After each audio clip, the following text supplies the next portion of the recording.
Hey Dawson, welcome back. Good to be back. Hey, so in a few weeks there's a movie coming out, and we definitely want to discuss it on the show. Yes, Robin Hood. Can't wait. Oh man, Taron Egerton tearing it up, pun intended. Is that how you say Egerton, not Edgerton, like Joel Edgerton? No, it's spelled differently. I think it's It's pronounced Egerton. okay. Tearing up shop. Yeah, I don't know if he'll quite match the grandeur of the classic. Kevin Costner. Will Exactly. Taron Egerton compare with Kevin? Or the animators at Walt Disney, a bit more in keeping with our discussion. Yes. No. Well, no one can beat that Robin Hood. It's Let's the definitive raw. Anytime Disney animation does something, it's the definitive version. It's pretty much. Yeah. What a Robin Hood. What a story with so many iterations. I wasn't excited at all until I found out that Lars Anderson trained the actors in archery. Oh, Do you cool. remember that viral video from back Yeah. in the day? Yeah. Okay. I mean, he totally awoke the world to a style of archery that we just had no idea existed. And that Yeah. makes complete sense to me. I mean, a lot of people are like, that's not historical archery. That's fraudulent. It's like, what's fraudulent about it? Like, he's doing it. You can do it. I mean, it is trick archery. I don't think it's necessarily It's trick all that. archery, but it'll Yeah. kill you, and it's accurate. Yeah. So yeah, so I'm thrilled to see that used in the Robin Hood film. That's going to be a lot of Yeah. fun. Well, we Hopefully. aren't here today to talk about Robin Hood. any iteration of Robin Hood. We'll definitely cover that on a later episode. We're But going to talk about a different fairy tale today. well, yeah, it's a modern fairy tale for a more technologically advanced time. So yeah, obviously showing our hand in terms of cultural relevance to the upcoming film. What's it called? Ralph breaks the internet. Yes, which we'll be covering on the show. But first off, we want to talk about its predecessor, the little bit more slickly named Wreck-It Ralph. And I'm glad they at least clarified what they were doing in the trailer. I mean, it was obvious. It's Ralph breaks the. Oh, that's a thing people say on Reddit and on. There'll be probably many occurrences of the phrase "that's a thing." Oh gosh, can you? Oh, just the internet speak that is going to be and it could either be brilliant for it or it could be so obnoxious. Like, what if they go to Reddit? And Well, based on the track record of Walt Disney and, of course, the film Wreck-It Ralph, I'm leaning more towards it will be salient and relevant. I don't think track records are anything to be trusted, but I do have full confidence it's going to be a perfectly fine, good movie. And yes, Wreck-It Ralph is brilliant. It's going to be really hard to top that. I don't know what they're going to do, but I mean the characters are so great. Mm-hmm. So Wreck-It Ralph, a modern fairy tale. Ralph Breaks the Internet, of course, coming out in a few weeks, is directed by Rich Moore, who directed Wreck-It Ralph, as well as co-directed Zootopia. Phil Johnston and Jennifer Lee were co-writers on Wreck-It Ralph. Of course, Phil Johnston returning to co-write Ralph Breaks the Internet. So you're looking at a lot of the same personnel. Same brains. Mm-hmm. Hopefully, yeah, these two films will be of similar caliber in terms of quality. But of course, you and I, yeah, we both love Wreck-It Ralph. Both recently rewatched it for the show just to talk about it. So Yes. thank you for joining us today as we talk about Wreck-It Ralph on the Thodcast. So, Dawson, what do you think of when you first hear Wreck-It Ralph? Narnia. All right, interesting. And I have a very specific and bizarre reason. That's a recent thing though that I just a recent comparison I just made, and a very particular, exact, not like overall. There's an element, but what Wreck-It Ralph, because it has been, I only saw it once in theaters, and I knew all these years later that I really liked the film, but I couldn't remember much about it. But one of the things I definitely did remember is how surprised I was by very real emotional reaction to it.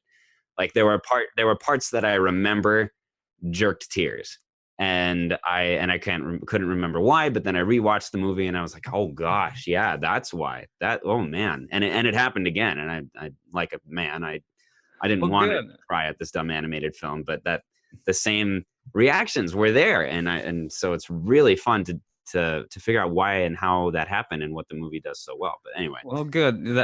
This is good. I'm hoping to expand more on this sort of unexpected thread comparing Wreck-It Ralph to Chronicles of Narnia. Yeah, what so exactly the was? Narnia comparison comes in this way, where I was trying to come up with like explain a film plot badly for Wreck-It Ralph, because I mean this an evil spirit from a destroyed world arrives in a new world, usurps the throne, imprisons the rightful ruler, and then rules in his stead. And I was like, oh my gosh, that's Jadis from the Chrono. That's the White Witch who is it come leaves her, the world of Charn is destroyed Okay. and it gone, but she is reawakened, and she travels from that world to the land of Narnia and has to wait in hiding for a little while, but eventually takes over the kingdom, which is rightfully, I mean, Aslan created it, but he left it to be ruled by humans, and humans did rule it for a while, but then the White Witch took over, and then the rightful humans had to enter the kingdom to defeat the White Witch and reassert human dominance over Narnia. And obviously, so just the fact that a guy from another world entered another world, imprisoned its rightful ruler, wiped the citizens' minds, and then the abuse that that rightful ruler, that princess, suffers is so abominable. And then so he's this usurper, this false king, and it's such good archetypal fairy tale storytelling in a world of arcade games. That's why this movie is so friggin' brilliant.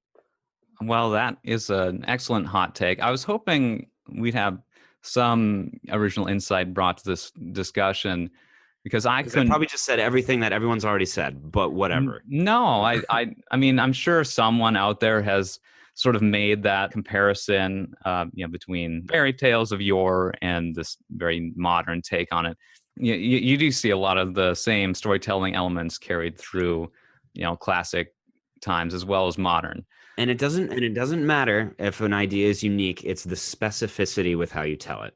It's the specificity in how you tell the story, which is why, like I'll say again and over, why Wreck-It Ralph is so brilliant. You have this usurper king, but it's King Candy, and he came from another game, and no one knew that, and all these little details, and then that he turns into nightmare fuel at the end, like that whole thing. And the characters' wants that are really specific and clear, their goals are, and how those are met and then overturned, and how the characters gain new perspective on the world and life, and just everything. Like nothing is wasted in that film. Like every moment of each character's journey is so specific and so good. And um, man, yeah. But anyway, I've talked a lot about it. Like Well, I agree. what is It is, in my mind, a perfect film or a near perfect film. It a is. near perfect story at least? Like, Mhm, yeah, at least. I mean, mhm. It takes a lot of, you're getting into sort of the classic literary analysis of it, whereas, I was maybe going to suggest a bit more superficial comparison to things like Toy Story or Tron. You have this computer world composed of various characters kind of strewn together from a variety of various origins, sort of like how in Toy Story you've got your cast of characters composed of just various children's toys. It's a world where it's anthropomorphic video game video characters. game, right? And none of the and like, there's no way any of that logic makes sense, and it just doesn't matter. And that is the sign of a great story. Like, It video, develops its own its specific own, internal logic, yeah, right? like Toy Story does. It's definitely a lot more IP driven than Toy Story. Toy Story definitely does have licensed characters and brands from franchises or companies other than Disney. But you see that a lot more with Wreck-It Ralph, where there's some very recognizable video game characters, Yeah, and franchises. I would have assumed that if they hadn't done that, that it would have been a little more annoying or less convincing. But now that you mentioned the toy, like it doesn't bother me at all that Toy Story, like all these toys are unique or at least unique versions of things. I mean, anyone can have a dinosaur, but Rex is very specific, and piggy banks, obviously, everyone has them. But because it's I mean, I love the IP that they were able to get Bowser and Street Fighter Mhm. and all these other characters. That really just it brings it so much closer to reality. And it's like, oh, what if these things that we know and love did actually act this way? That's so much fun. Yeah, I mean, Toy Story actually does have more main characters who are based on a pre-existing product, such as Mr. Potato Head, and Rex was also Oh, that's pre-existing as right. well. I always thought Mr. Potato Head was a Toy Story thing, but it wasn't. Oh gosh, that's yeah. Those are main characters, of course, in Toy Story, but none of the main characters in Wreck-It Ralph are licensed characters. No. You get some significant cameos from characters like Q*bert and Sonic the Hedgehog. And then, yeah, in the opening scene, it's the Villains Anonymous meeting, obviously a riff on Alcoholics Anonymous. What a wonderful moment when Ralph is like talking about how he maybe wants to be good or like being bad or whatever, and then he literally looks over and says, "Thanks, Satan." like, like literally the baddest bad like I don't know. I can't remember exactly what I think Satan says something, and then Ralph to like reassure Ralph. Satan says something to reassure Ralph about being a bad guy, and then Ralph says, "Thanks, Satan." You're like, oh man. Yeah, And not much is that reassurance. from something? Is Satan from a game like Yeah, he's from Underworld or whatever? something. The character says it's pronounced Satine, Satine. actually. So, Yeah, which is yeah, fun. that is from something. Um, there's also Bowser, yeah, Zangief, M. Bison, Robotnik, Yes. Kano from Yes. yeah, Kano from Mortal Kombat, although he isn't credited as such. Smoke from Mortal Kombat, I believe he's a ninja character. Mhm. Um, and then Clyde from he's the Orange Ghost from Pac-Man. So Dawson, you were saying there's a lot of emotional weight to this seemingly Yes. silly animated film about a bunch of video game characters. We listed a bunch of the pre-existing characters that definitely added a lot of cultural relevance to the movie, but the film follows characters who are created for the film who exist within three games primarily that the film invents and provide the setting. The first of which is Fix-It Felix Jr. According to the world of the film, Fix-It Felix Jr. is a video game from 1982. So at the start of the film, which was released in 2012, Wreck-It Ralph he's actually going to his first Villains Anonymous meeting hosted by Clyde from Pac-Man Right. because it's the 30th anniversary of his game and he's kind of reached a breaking point. He's going through his own little crisis. Of course, they warn him that if he kind of goes down this road, that he might go turbo, You might go turbo. Oh, what a which would great mean, yeah, setup for the most amazing payoff. Oh, because you have no idea what that word means, but you just accept it. You're like, oh, go turbo. Okay. yeah. It would result in the destruction of his game. And yeah, what it does mean is there was a video game called Turbo created for the film, in which the main character would basically invade other games. What do you think about this sort of ability for characters to jump games? Well, I really like how they like the internal logic of the film, how it's like characters can there's a hub, of course, there's a traverse town where everyone can hang out and mill about, and they can go into each other's games, they can visit for any duration of time, but of course if they're not in their game, then that game doesn't run properly, so they can't just live there necessarily or in another location.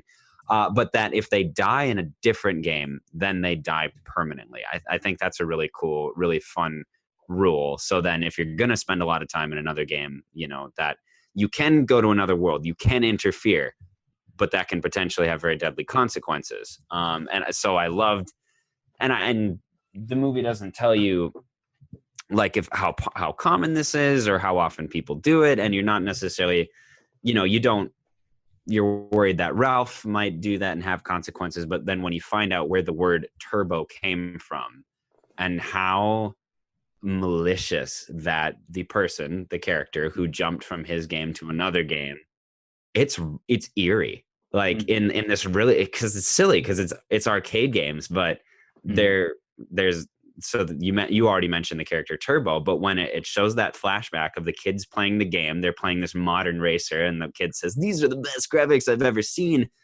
Then this old Turbo character starts sliding across the screen. It's like really scary. Something just really heebie-jeebie about it, like almost like a haunting or something. Yeah, you could imagine, there being accounts of something like that happening at an actual arcade. Someone reminiscing about how they could swear they saw a character from a different game pop up in another game. There probably do exist actual stories about that type of thing.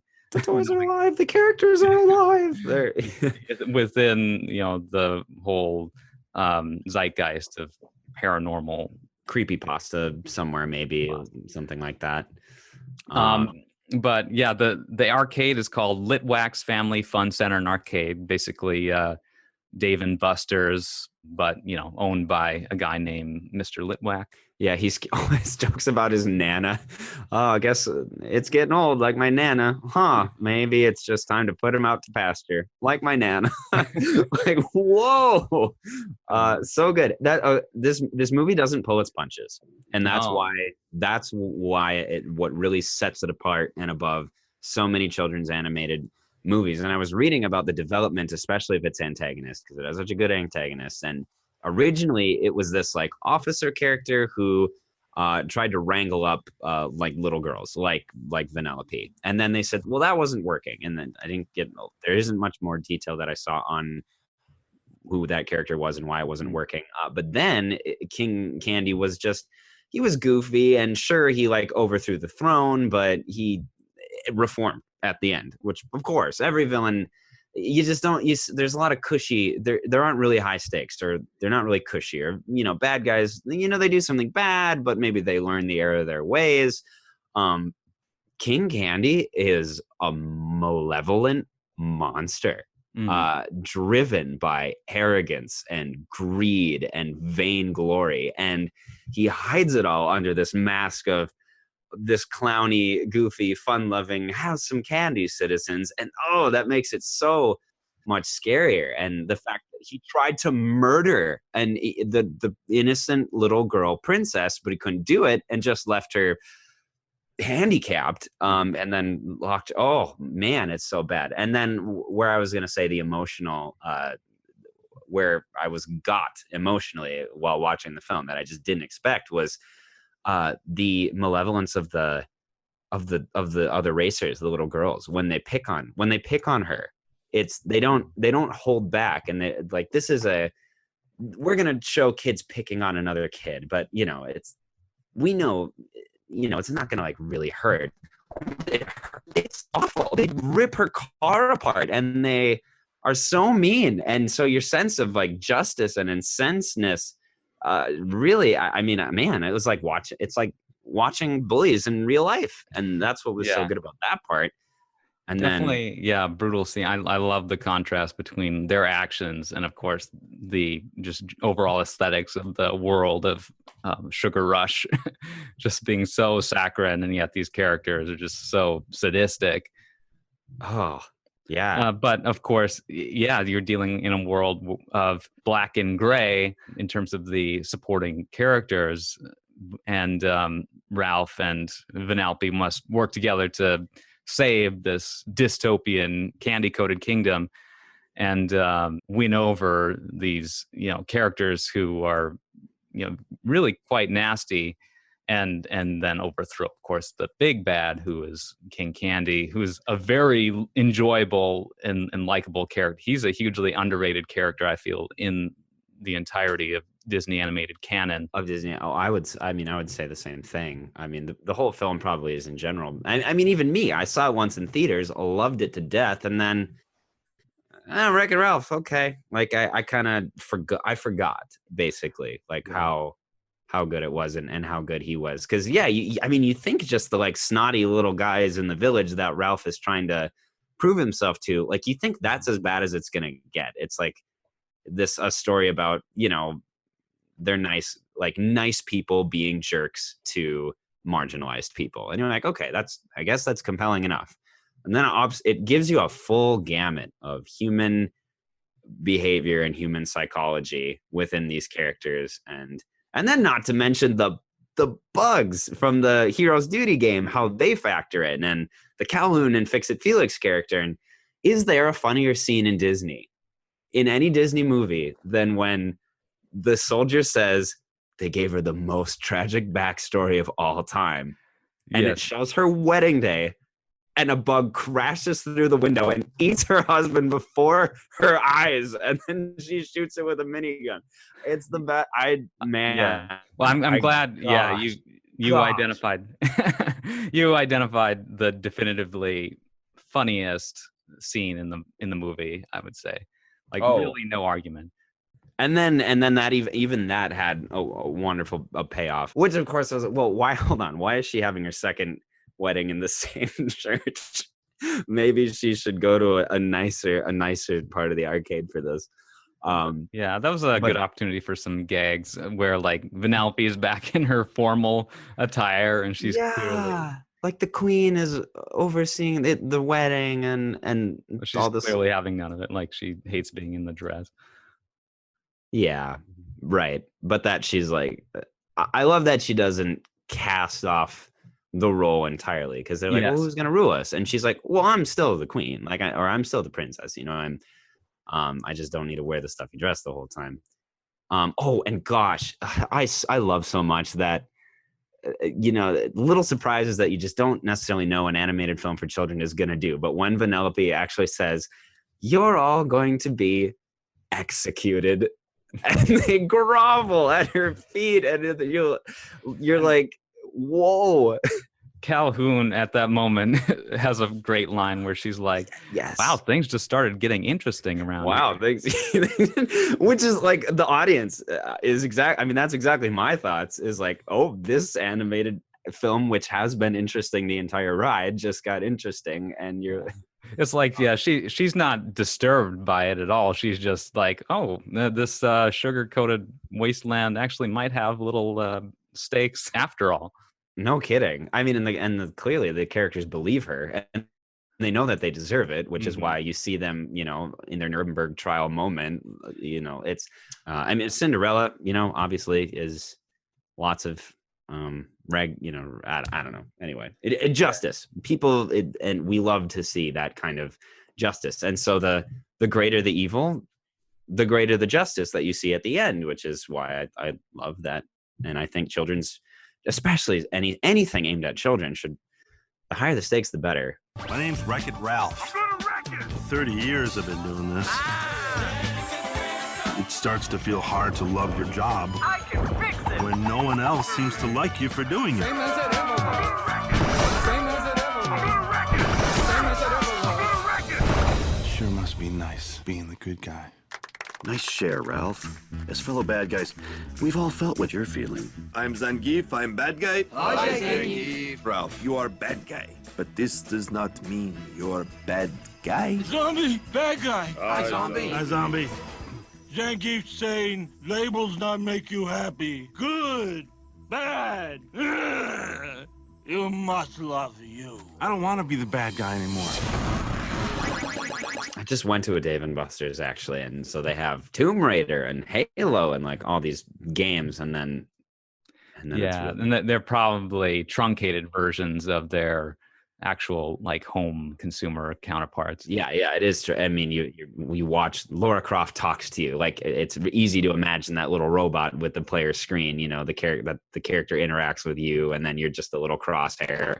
Or there's 5 of you, you know, somehow you're with Laura Croft on her journey, just these 5 invisible whatevers shooting, and it's on rail. Yeah, arcade game. I mean, they're not that fun, like, in my opinion. I'm going to get a lot of hate for that, because I'm sure there's a huge crowd for arcades. But I mean, I'd much rather play one of the older arcade type games than a new fancy schmancy hackneyed attempt at like being cool, because it's just it doesn't really work in my opinion.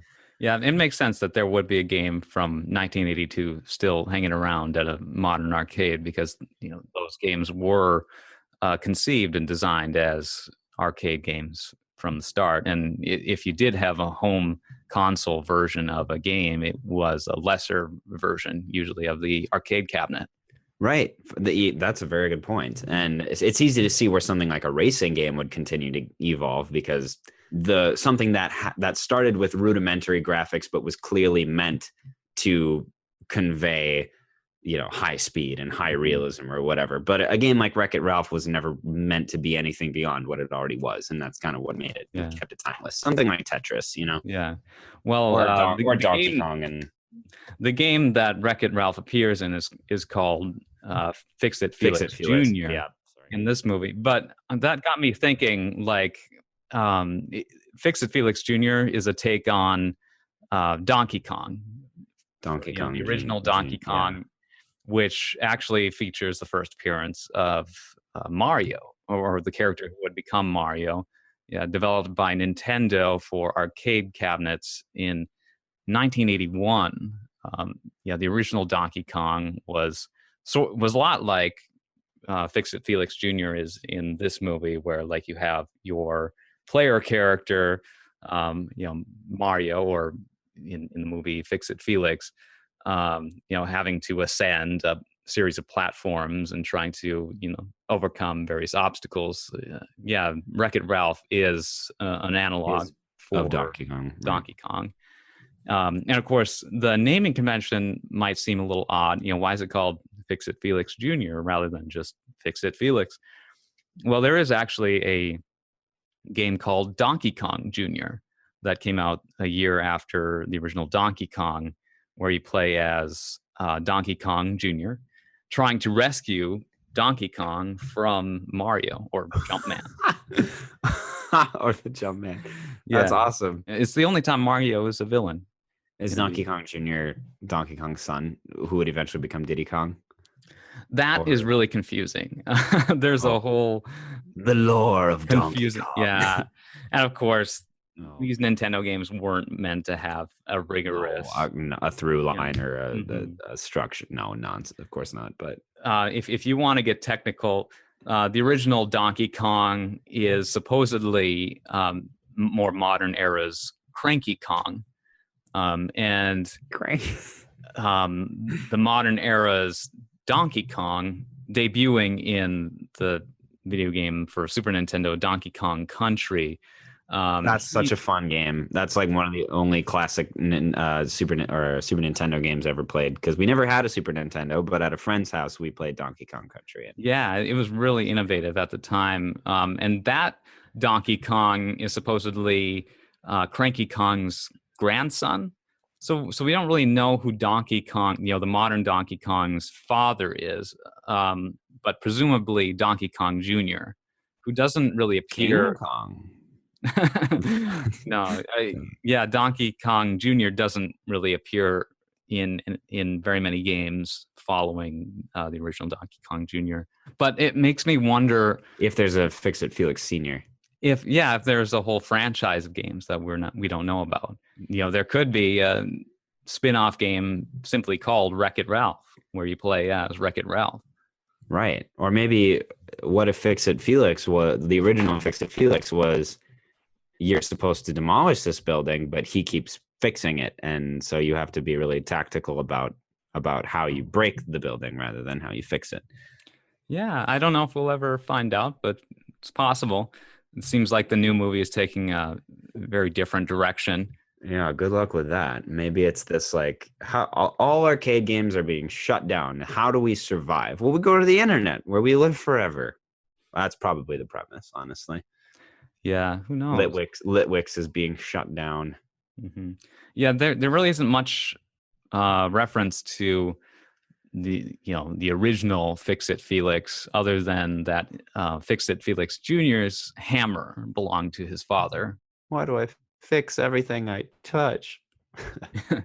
Yeah, he's definitely one of the main sources of comic relief in the film. voiced by Jack McBrayer, the Gosh, what a good one. character of Fix It Felix Jr. Is hilarious. He's got such a good voice and expressions, and the way he talks and things, like so pathetic and funny, and his relationship with Calhoun is a winner for sure. He's a genuine country bumpkin, much like Yeah, Brayer's character in 30 Rock, probably his most famous character. that's who that is. Yeah, okay. Yeah, Kenneth Parcell in 30 Rock, where he's like interning for NBC Studios, and he's from like the South and just very simple and polite and full of very naive charm. Felix! Ralph, I'm so glad to see you. Wait, no, I'm not. What do you have to say for yourself? Oh. Wait, I don't want to hear it. I'm not talking to you. Okay, don't talk. That's fine. But you have to fix this go-kart for me pronto. I don't have to do boo. Forgive my potty mouth. I'm just so cross with you. Do you have any idea what you put me through? I ran higgledy-piggledy all over creation looking for you. I almost drowned in chocolate milk mix. And then I met the most dynamite gal. Oh, she gives me the honey glow, something awful. But she rebuffed my affections. And then I got thrown in jail. Felix, pull yourself together. No, Ralph, you don't know what it's like to be rejected and treated like a criminal. Yes, I do. That's every day of my life. It is? Which is why I ran off and tried to be a good guy, but I'm not. I'm just a bad guy. And I need your help. One great sort of irreverent moment was when Ralph sneaks into hero's duty. He steals the armor from one of the characters And put Zangief's underwear on the naked man that he stole the armor from. I caught that this time. That was a hilarious detail. His name Markowski or something. Yeah, Markowski. You see after he's been assaulted by Ralph and knocked out, he's left in this closet at Tapper's with nothing but Zangief's underwear that we see in a previous scene where Ralph is rummaging through Lost and found. And I mean, that simply proves that the commando Markowski truly was going commando. Hey. So some other references include Children of the Candy Corn.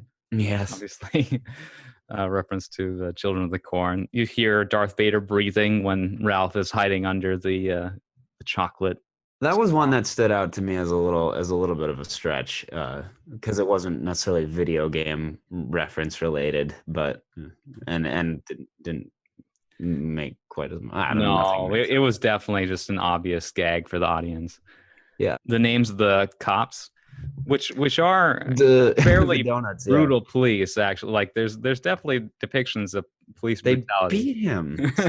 Yeah. And so that maybe is a follow through on that original concept for a villainous cop character. But their names are Winchell and Duncan, which are the names of famous donut. Never heard of Winchell, chains. but Yeah, Winchell's Donuts. It's very popular out here, and then Dunkin' Donuts, of course. there's some like I could have just seen the Laffy Taffies being there. Like, oh look, Laffy Taffies, and okay. But no, it was like how they escaped the Nest quicksand, which was like, wow, okay, cool. Like really creative ways within the world to move their characters along and solve problems. That was one of my favorite moments. Yeah, the Laffy Taffies are. And she keeps beating him in the face. Well, and then like she finally puts an end to it by shooting her gun into the air, which is kind of cool. They actually have I guns love that moment. or pistol. Because they're making the whole big deal out of it. Yeah. The vocalizing of the Laffy Taffies was hilarious. It's like something you'd find in a really cheesy Tim Burton movie, but worked really well for the scene. Yeah. Because they really had to sell the relationship between Fix It Felix and Tamora Calhoun. Yeah, two very dissonant characters. Yeah. And it develops. Like you see the development, and of course, the dynamite gal moment is kind of all the different times that her first really attractive fiance called her Dynamite Gal. That's a fun Yeah. montage. Oddly specific phrase. One dynamite gal.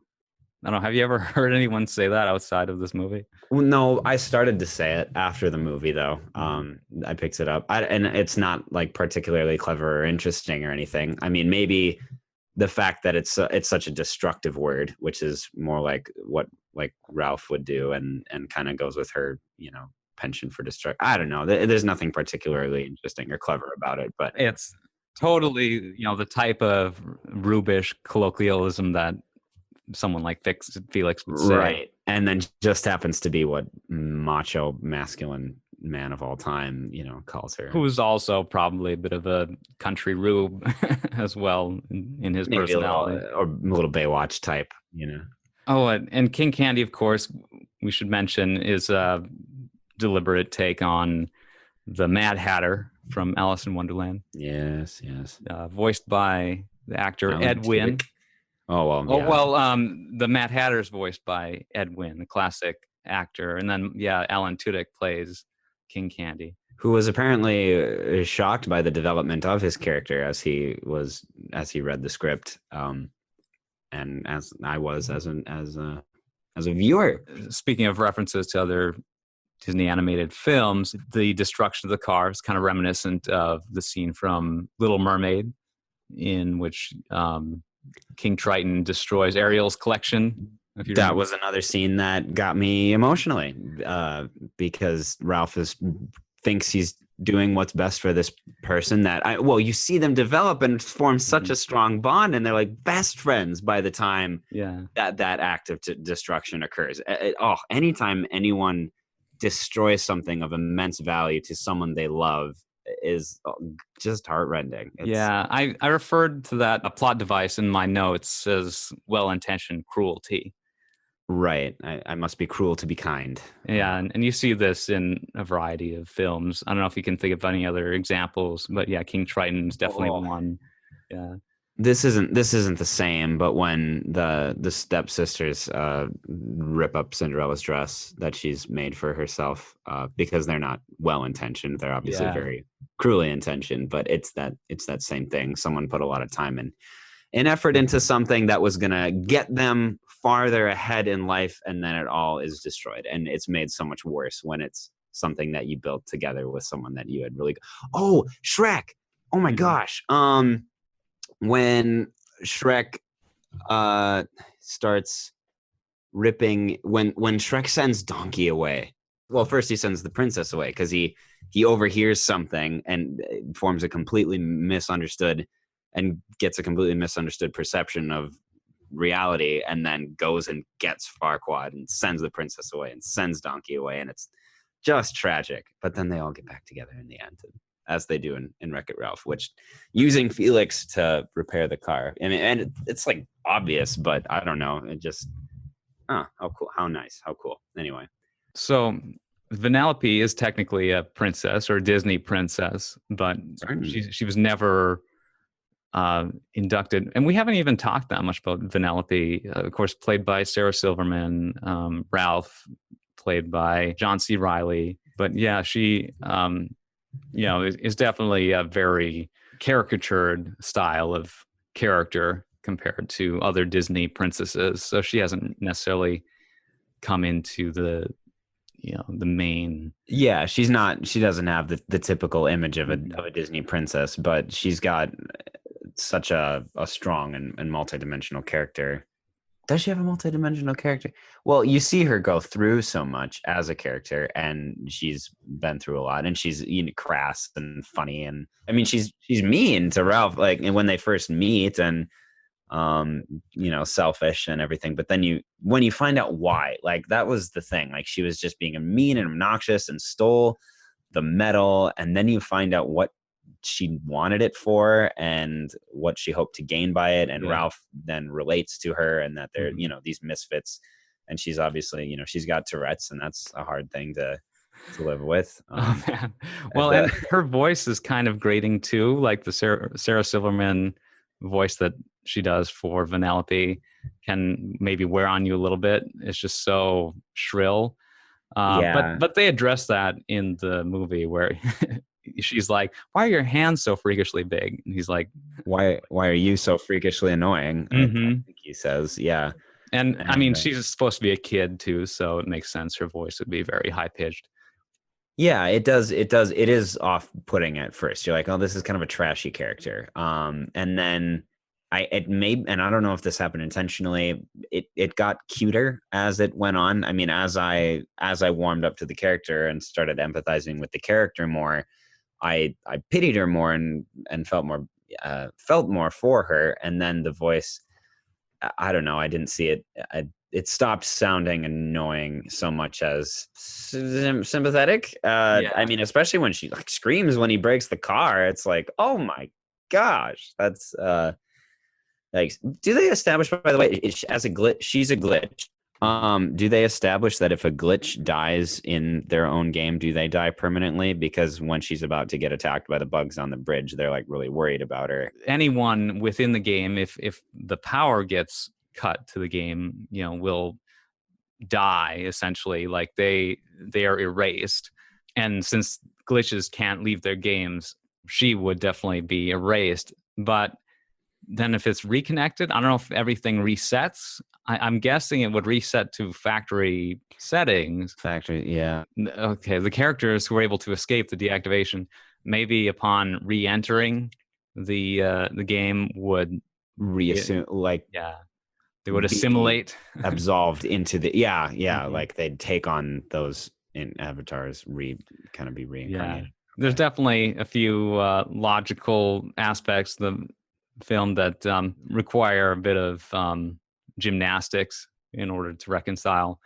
Yeah, and it's fine. And that's fine. Yeah, it works. And I feel like you can definitely work out solutions for a lot of these things. I was hoping for more Tron references, but there were almost none, weren't there? yeah, apparently you can see Tron arcade cabinet in Grand Central Station. I mean, yeah, it was like a prime opportunity to use their Tron license. I mean, Disney owns Yeah. Tron. Like, why wasn't Tron everywhere in that game? Like, because was it too obvious, or in the movie? Sorry. So Dawson, if you had to pick a game from Wreck-It Ralph, out of the three original games conceived for the film, Fix-It Felix Jr., Sugar Rush, or Hero's Duty, which one would be your first pick to play? To play.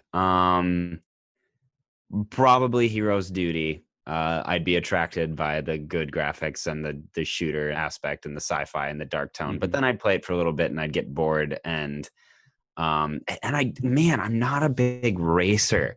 I don't really care for racing games that much. I thought you were going to ask which one would I rather live in, and that's like a hands down obvious Candy Crush. I mean, Sugar what a Rush. Sugar Rush. Gosh, sorry, Mhm. Candyland, Candy Crush, Sugar Rush.